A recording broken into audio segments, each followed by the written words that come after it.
Because everyone wants to build like mostly fourplexes, right? Ideally, for fourplex, you need to have 50 by 120 minimum. And I always prefer the corner lot, but you can still have the fourplex. So construction is like about 8 to 12 months. So it's all depend when you are starting. Everyone's talking about CMHC MLI Select Program. So as a builder, what has changed in terms of the build quality, materials you use, etc.? In commercial units, like you have a soft cost, which is approximately $150,000 to $175,000. Hey guys, what's going on? Welcome back to another video. So today I'm joined with Manny at Goodearth Builders. So in today's session, we are going to be discussing about everything about new builds and new construction for the CMHC stuff as well. And we're going to directly hear from a builder who's doing these multiple projects. So Manny, welcome to the show. How you doing today? Good. How are you? Good, not bad. So let's get started, you guys. So one of the most important things when it comes to construction is, there's single family custom homes, luxury custom homes, and these multi-families, right? So Manny, quick question. So if someone comes to you and says, hey, I want to build a multi-family CMHC, fourplex or triplex, what is the initial steps that they should look into? So the initial step, acquire the land. So we need to make sure they are acquiring the land with the right zoning. So that way they don't have to wait for a long time, right? Yeah, because we have a blanket zoning in the city, but some of the lots are smaller. You can sometimes people get confused, like zoning is there, but lot size is less. We cannot have a multiplex on that. Right. So you gotta make sure you have a proper lot size with the right zoning. And then in terms of zoning here in Calgary, what's the average lot size that say, because everyone wants to build mostly fourplexes, right? Or sometimes people do a triplex as well. But if they're going for a fourplex, what kind of lot size do they want to go for? And is there certain communities that you would recommend as well? So ideally, for fourplex, you need to have 50 by 120 minimum. If it's bigger, that's more good. And I always prefer the corner lot, but you can still have the fourplex in inner lot as well. And community-wise, it's depend on your budget as well, because some communities are very good for rental purpose, because at the end goal is for renting, right? You gotta make sure you can rent it out quickly and get a maximum rent out of it. So example, if you build it in Killarney area, it's gonna be expensive, but you'll be collecting good rent from there. But there's a lot of other areas like a Bonus, Hellhurst, like Highland Park, Tuxedo. Those communities are good as well. So you gotta do some homework to make sure so the the rental area you are focusing on. Right. So how when you mentioned about certain communities like Highland Park, Tuxedo, Killarney, some inner cities, sometimes maybe close to university, etc. So typically, let's say someone comes to you, you're gonna set everything up for them, and let's say they buy the land. So as soon as they buy the land, what's kind of the next steps? If you can walk us through the overall timeline of getting to work with the city, getting the project. So first thing, as I said, land. So I missed one thing. I just want to add up in it. So when you buy the land, please make sure. Sometimes people doesn't know there's any utility right away in the land. You gotta make sure those things. And second thing, there's any electrical pole in the middle of the lot. Sometime in back alley you have electrical pole in the middle, and to moving that, it's a ton of cost you are spending later on. So these things you gotta make sure. So when you say utility right of way, it's basically for those people who's watching, the city has a ownership of part of the land which we cannot build on. That's right. Right? That's right. And then can we get rid of it, or it's going to be there on the lot? It's a land to land. Sometime it's right where I can tell you one of my land. So my client bought it in a forest lawn. Okay. And it's very old community, so they had a utility right away. But when we did some investigation, so it was buried away. So they already changed the route, so there's no problem. But there's a process you have to go through it. Right. Yeah. So just make sure there's no utility right away. Sometimes there's restricted covenants, which holds you back from building these larger units on those kind of lots. And then, so once they secure the lot, what are the next steps? So when they secure the lots, the next step is hiring the architect. But I always prefer engage your builder as well. The reason is sometime like right, the architect and builder have to work together. There's a lot of factors like right where architect miss that, so builder will like right explain you in detail, and that will be like great cost effective later on. So technically, let's say when people are getting into this product or they want to get into these new builds, they find the land, and at the same time they got to be working with a builder and an architect to get the permits and such going with the city. That's right. And now, if we're like, I know you build quite a lot in Calgary. So what's kind of like the permit timing here in Calgary? What we're seeing? So permit is city is depend on the city like right timeline. Sometimes they're extremely busy nowadays like right, yeah, because lots of multiplex happening in Calgary, so they're a little behind. But typically timeline anywhere from 4 to 6 months right now. 4 to 6 months is just to work with the city on getting permits. That's right. So basically, if someone wants to buy a lot, they're just holding on to it 4 to 6 months. They probably have to rent it out or something like that. That's right. Is there any challenges in terms of kickbacks from the city where they would be like, hey, even though zoning is there, and is there any chance that they will come back and it's like you cannot build like a multifamily on that lot? So again, it's the same factor as I explained before. If you haven't checked, like if there's any utility right away, those kind of stuff like right in there. So other than that, I don't think so. But I didn't hear anything like that, like right, yeah. So city back out, like right, kind of thing. Okay. Yeah. So I think like right, yeah. If everything is good, so it's just the timeline you have to wait. Okay. So let's say someone buys the land, get the permits, and like when you start construction, I know in Calgary we have harsh winters and we might not be able to work during the winters. But what's the typical timeline? Let's just call it let's take a scenario of building a fourplex, which is 4 units above grade, obviously, and 4 basement units.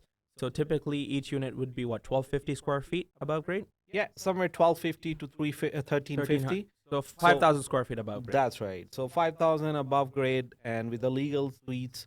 So timeline for construction, I'm talking about the construction only. Sometimes people get confused, including the permit time. So that's not permit time included in there. So construction is like about 8 to 12 months. So it's all depend when you are starting. So like, right, beginning of the year, like March, April, May, that's the best time to start. So then you can finish up like right before the Christmas. But if you are starting, let's say middle or third quarter of the year, then it takes a little bit longer because sometimes we have some hiccups in the winter time. That's why you always says like, right, yeah, consider as 8 to 12 months. Does the cost differ if you were to build, let's say, starting in summer or starting in winter time? Like, does it affect the cost of the build? A little bit, yeah, because in winter time, like, right, yeah, when you pour the concrete, so you gotta use like, right, some kind of chemicals because of the temperature and stuff, and sometime like, right, you need to cover with the heating system and stuff, like, right, yeah, so that's like cost a little bit, like, right, goes up, like if you start in the winter time. Gotcha. So, so in terms of construction, now that we're talking about construction, Manny, so if you can give us a quick breakdown of the hard cost, like what's the price per square foot, what kind of finishes are we looking at? So if you can give us a quick rundown. So hard cost, again, we are talking about the rental units. So in rental units, we start 175 per square feet. So that's including like great durable stuff, like great vinyl planks, which is like 7 with the wider planks, and quartz countertop, like all those stuff, like right, you need to make sure because the rental units, you need something durable, like right, which lasts long. So it's the prices start like right, anywhere about 175 per square feet. 170. That's including the basement square footage. That's right. That's including the basement square footage. And that's kind of like the hard cost that we're talking about, right? Only hard cost, like right, yeah. So people sometimes get confused. So there's like right, soft cost as well. This is a commercial project. So in single family unit, there's not much soft cost involved, but in commercial units, like you have a soft cost, which is approximately $150,000 to $175,000. So the soft costs are including like the architects and city fees. That's right. So soft costs including architect, all the fees, DSSP, engineering cost, and your city services hookup, those kind of stuff. Okay, gotcha. So, for example, now that everyone's talking about CMHC MLI Select Program, and then we are seeing a lot of multifamily getting built within inner city communities of Calgary.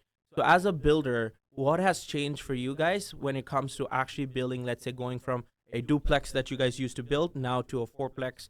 Like obviously it's a rental. So what has changed in terms of the build quality, materials you use, etc.? So when we are building duplex, so it's mostly because we build custom homes. So it's like right, yeah, mostly like right, the owner is living inside. So that's not like right, their focus is not rental. So they always go for high end product like a hardwood flooring, and in the kitchen, like right, they want painted kitchen like a shaker style or different kind of styles, and they use a lot of like accent walls and stuff. But when it comes to the rental, you gotta make sure like right, any material you use is durable. Like first, like your flooring. So flooring has to be, I would say, like it's vinyl, so which is like 100% waterproof because your rental, you don't know, like right, if there's somebody drop the water on it, so you gotta make sure like you are covered. Okay? And second thing, you don't want like right so many accent wall in the house. The reason is if the scratches, it's gonna be hard, it's gonna be costly, like right, to repair those. And the third thing is like the kitchen. Kitchen is the most important area. The reason is sometimes you get a bad renter, they don't clean good. So you gotta make sure use that kind of material which somebody even don't clean for 3 months, and your cleaner can get those things out like right in an hour or kind of thing. But some of the stuff like we gotta make sure like those kind of material we use for these kind of projects. I've heard that I think you were mentioning something like we should use non-breathable materials for the kitchen cabinets. So even if there's smoke or curry getting spilled or whatever, if you just wipe it, it'll just come off, right? That's right. So yeah, so because it's a non-breathable, so it means like right, no dirt can go inside. So it's only the surface, like right, so it's easy to clean. Okay, okay. So you know how now CMHC, when they have the three criterias, they say affordability, energy efficiency, and accessibility wise to make sure the property qualifies for it. So are you doing anything different to meet those requirements, or how do we work with that? Yes, like right, yeah. So if you want to go for CMHC MLI Select Program, so you gotta make sure like right, all these like three factors. So that way you can get 100 points. So we make sure like right, we fulfill like right the requirement. So that way you can get a like right, yeah, CMHC easily. And mostly my customer like clients like right, they're getting like right CMHC MLI Select Program. Mm-hmm. So yeah, so we gotta make sure like right, all their requirement fulfilled in that. Okay. So when it comes to energy efficiency, I'm guessing it's like triple pane windows, more insulation, and high efficiency furnaces, etc. But like as you were saying earlier, before we started this podcast, most people are just going with the affordability index because our rent with the CMHC cap here is higher, and which is like $1,700, 1740 or something. And people cap to like if 25% of the unit has to be capped. So if you're building an eightplex, 2 units has to be capped. People just cap two basement suites, and basements we are only getting what 1,400, 1,500. That's right. That's right. So that's why like right, yeah, we're now focusing on affordability as Calgary. Like we already, yeah, we already afford It affordability. it Like right, comes yeah, it within the comes with it. affordability, and That's then right. you're getting the points there. That's right. Okay, okay. Sounds good. Now, when let's say for example, a lot of people get confused about, hey, can I build something with only 5% down because CMHC offers construction financing as well, and also on a purchase. Purchase is easy because if they were to buy something which is let's say a fourplex with suites, roughly price is what 3 million around that. They put 5% down is easy to qualify. But what if someone wants to build using CMHC MLI financing? I know you have a couple projects going on. Can they still build with only 5% down on the construction, or how does that? Good question. Like right, yeah, this is every day. People get confused on that. So 5% down, it's a ready product when you buy. Same like right as you explained, like right, so you are taking the possession at the end. Yes, you can just put down like 5% and buy that project. Let's say like right, you wanna buy a lot and go through all those stuff, then you need more cash flow. Yes, at the end, like right, yeah, it's gonna be a 5% as CM when the CMHC will kick in, it will return your like great investment. But people get confused, they need a more cash flow. So cash flow approximately depending on the project, like right, you'll be looking at about 20 to 30% liquid cash, because there's a certain point like right, you gotta cover before the CMHC kick in. So you're saying like, let's say when we start the construction, let's say we pour the foundation or do the framing, and before the CMHC fund comes in, you still have to pay the builder. That's the amount that you would need to float in between. Yeah, I right? can give you example. Let's say you need to buy the land. So in like commercial, like you put down 25% down payment, which is like, right, let's say the lot is about $600,000. Like, right, you are putting anywhere like, right, about $150,000 somewhere like that. And plus holding cost. Second, your soft cost, which I already mentioned before, because soft costs, like, right, yeah, it's gonna start like as soon as you hit from the architect.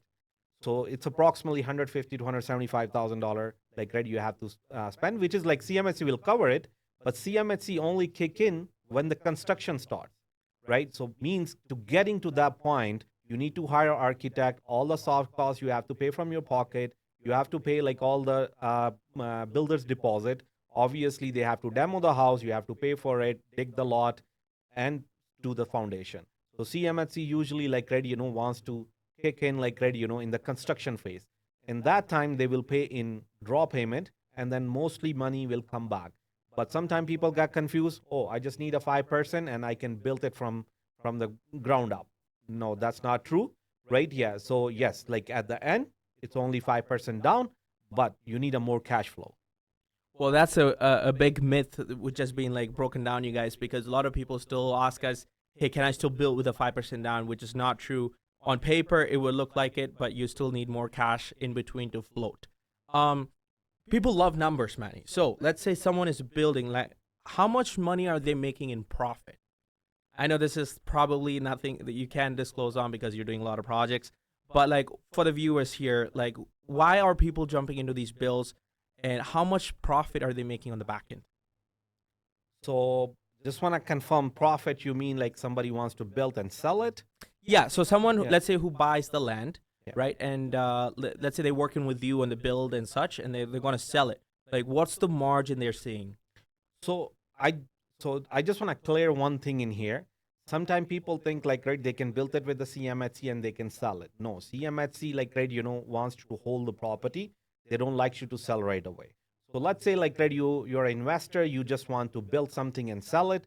I would say like either use your own cash, bank mortgage, traditional mortgage, like, right, or private lending. So yes, there's a quite a bit like good profit in it. It's all depend again, lot to lot, size, and which area are you in. And sometime like, right, yeah, you make like, right, about 40-50% return On the capital. on the capital like, right, you're spending So in. in terms of numbers, you were telling us, let's say you buy a land for 700, construction cost all in, and then resale around 3 million. So you mentioned about 175, so 5,000 square feet plus the soft cost, you're hitting around 1.6 million, what I would say. That's right. So let's say like, right, you want to talk about the numbers. So numbers like, right, yeah, the construction hard cost anywhere from 1.5 to 1.6 million, $700,000 your lot. Again, 150 to $175,000 your soft cost, and then don't forget your holding cost, which is like, right, a lot, because this project, if you see like, right, when I explain like, right, permit's gonna take 4 to 6 months, construction gonna take 8 to 12 months. You're looking at anywhere from 12 to 18 months. It's all depend like, right, how your project goes. So that holding cost, sometime it's a lot. Like sometime like, right, if you're getting the private lending, you will be spending like, right, about $8,000 to $10,000 a month only interest payment. So you have to consider that like cost as well. So you'll be looking at about ready product about 2.4, 2.5 million. And right now you can easily sell for like, right, about 3 million. And if it's a nicer area, 3.2, 3.3 million. Okay, no, Yeah. that's definitely solid profits in there. Manny, one thing that you were mentioning about like private financing, a lot of people, they don't understand how, let's say, financing works on the land. So when they're buying a land, as you were saying, they can either go traditional financing like a bank, or they can work with a private lender, and I'm sure they can reach out to you and you'd be able to help them out too, right? So Yeah. what's their typical down payment? They're just looking for the land if they're going private, and what are the interest rate that you're seeing in the market right now? So best way is like if you go with the bank, like traditional mortgage, always a cheaper option. But again, sometime when you tell them their plans, like, right, they don't want, because it comes to the commercial. That's a tricky part. When you're buying, it's a residential, then it's converting to commercial. So that's why like sometimes the bank is hesitate like, right, hey, how it's gonna happen, because after 3-4 months you're gonna tear down the house, right, and it's gonna be the commercial project. So then you have to get another mortgage, like, right, in a commercial department.